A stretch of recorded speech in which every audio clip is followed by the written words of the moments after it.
Seymour Kim, Angeline Quinto, type na type at crush na crush si Paulo.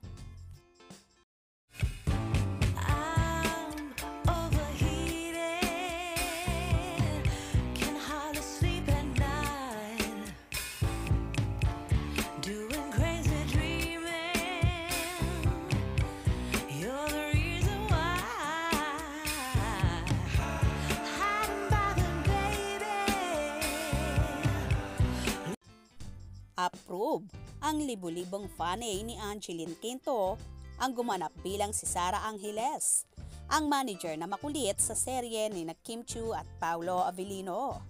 Yes, after ilang taon.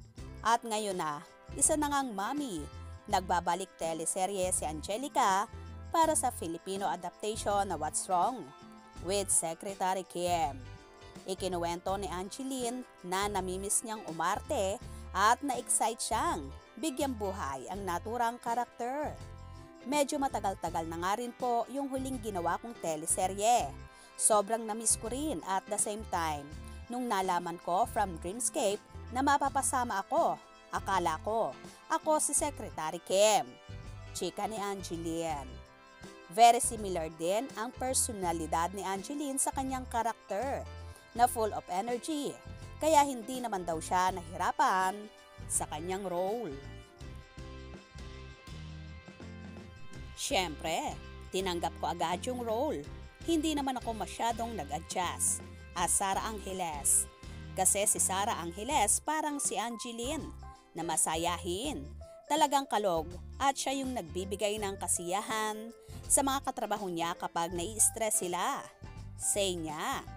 Kaabang-abang din sa serye ay ang the fact na patay pala si Angeline sa karakter ni Paulo na gumaganap na boss sa kanilang kumpanya.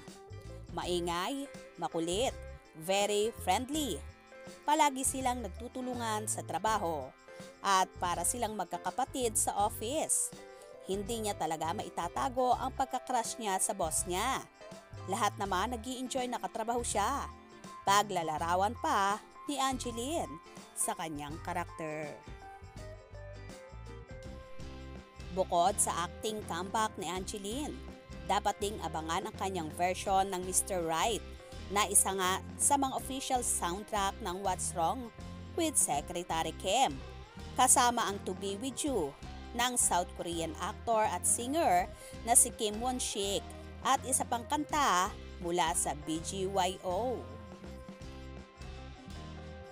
Well, hindi lang naman talaga si Angge ang nahuhumaling sa kagwapuhan ni Vice Chairman Paulo dahil halos lahat ay humahanga sa aktor.